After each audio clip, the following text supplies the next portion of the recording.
nga lukoze eki nga lujjudde kyobala basente bavuko njagala okwebaza okulaba nti lulwo lujjufu webale nnyo kigenda okulayira mulimu gombola bbiri ezitaliiwo era tujja kuba tuzikutegeeza mu kwogera kwa ssente bw'abavubuka ow'essaza lino yagenda okavu yakwaniriza obulungi Joseph Bomboka wali tali kuvaamu yagambye byonna ebinaakutuukako ebuvuma anaabeera naawe ssaabawandiisi w'abavubuka mu Busamuzi Katende Moses ate nga ttiimu ye eri ku final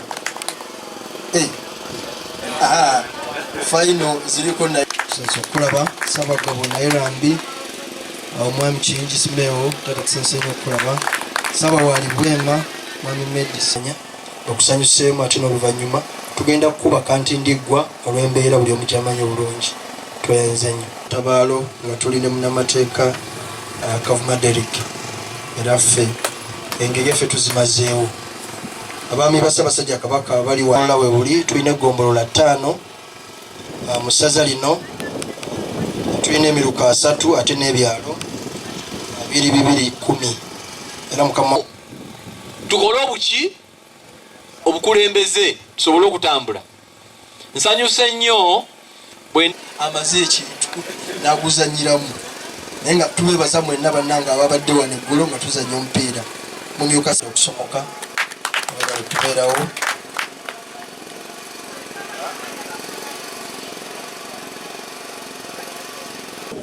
kyava Ssaabasajja amulengera naye njagala mbabuulire ensonga eno mu abatudde eyo nga lukoze eki nga lujjudde kyobala basente bavuko njagala okwebaza okulaba nti lulwo lujjufu webale nnyo abaana bosebo kulebitone ebyotumbudde mu bavubuka ovudde wala nnyo tukukulisa gy'oyise ssebo mu mabo tugamba bwe tuti osanye okugalo sanyu nnyo olwaleero sanyu jerere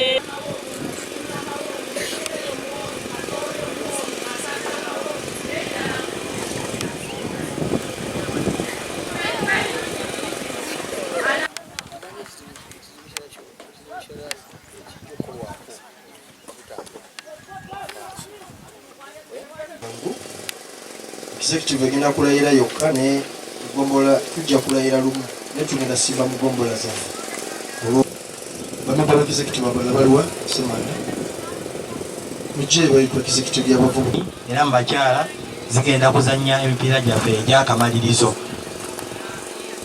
nzikiriza minisita emirimu gy'okozesebo mu buno omulembe w'omutebi w'Obuganda bunakujjukira nnyo tufunye Masengere amasiro ezimbo bakabaka bwe ewaffe Buvuma Mbubi n'abamyuka be Masomogi n'abalondayo essaza Buvuma n'ali era abavubuka ffenna mu Buganda tulina okukolesa buli mukisa ogulabika tusobole okuba nga tuvaayo tweyoleke omuvubuka ekizibu kyaffe ekisinga omunene kugamba nti abavubuka bangi naye nga gwe omuvubuka toliiwo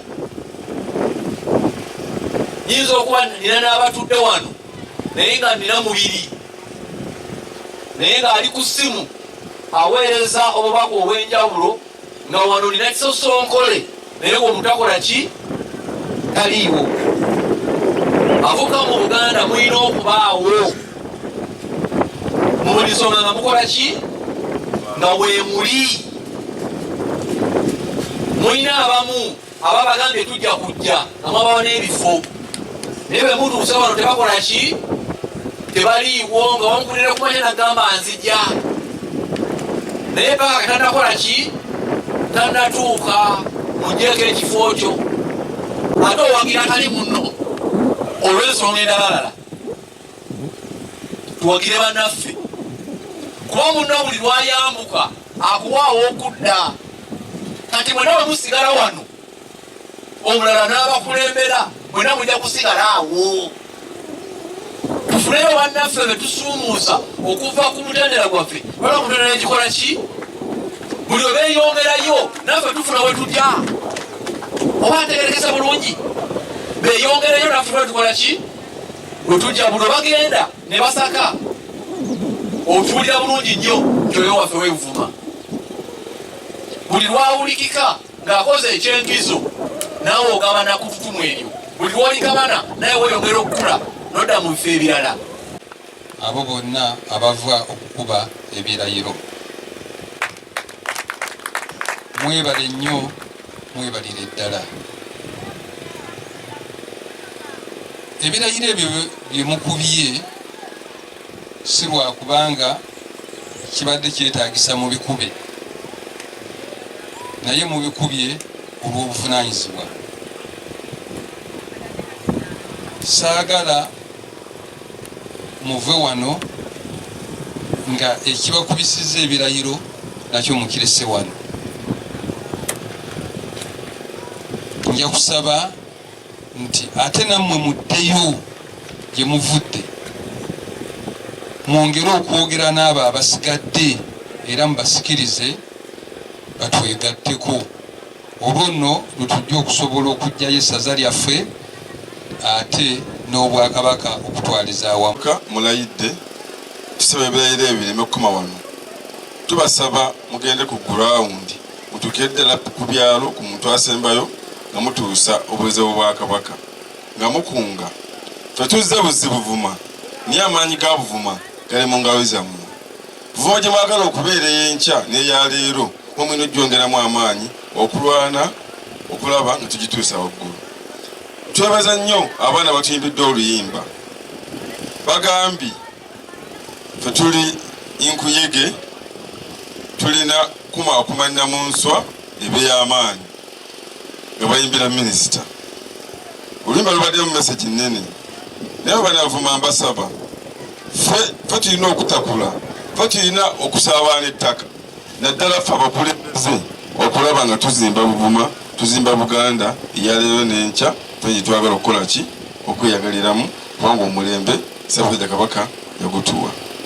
Bwe twakomawo minisita tugezezaako okutambulako mu masomero ag'enjawulo wano mu Buvuma okuteekawo nkoba za mbogo kuba twalaba nga ebimu ku bitusoomooza obutaba na bukulembeze bw'abavubuka bugumidde mu ssaza nga mu masomero agaffe gano agali e Buvuma abatonotono abaana bayitamu nga tebateekeddateekedda mu nkoba za mbogo nga kizibu okufuna abakulembeze. Katukitwala nti amasomero ago yemmere esobola okutuwa abakulembeze era nkimanyi mu myaka mitono tujja kuba tulina abakulembeze abavubuka mu buli kanyomero.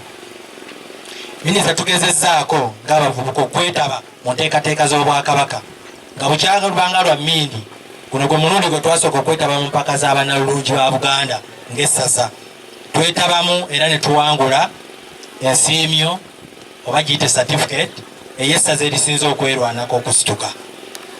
Twakozesa bannalulungi abo okutalaga amasomero gaffe wano amatonotono ge tulina nga tukuutira abaana ab'obuwala okunywerera mu masomero n'obutapapira bikolwa bya bufumbo, ne tusimba n'emiti wano ku Buvuma College okudduukirira omulanga gwa Ssaabasajja ogw'okukuma obutonde bw'ensi.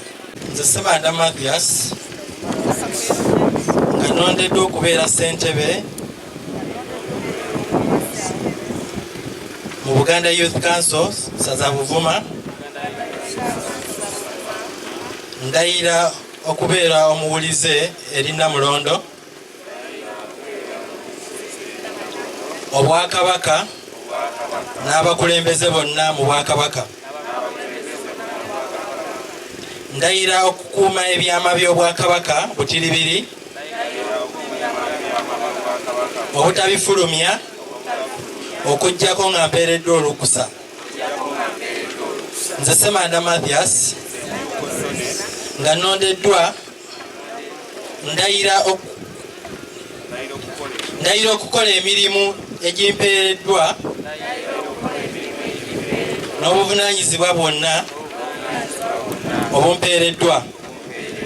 Wangaala Ayi Ssaabasajja, wangaala nnyaffe Buganda. Wange ekirayiro bakikubye bulungi, nsinda kwogera mpolampola nga n'abalala nsobola okusubiramu. Sanyu nnyo olwaleero mubavubuka owa Buganda atukyalidde tukwaniriza ffe abaana bo ssebo kulw'ebitone ebyotumbudde mu bavubuka obudde wala nnyo tukukulisa gy'oyise ssebo mu mayengo g'ennyanja otuuse Buvuma. So genda maaso wali awasemba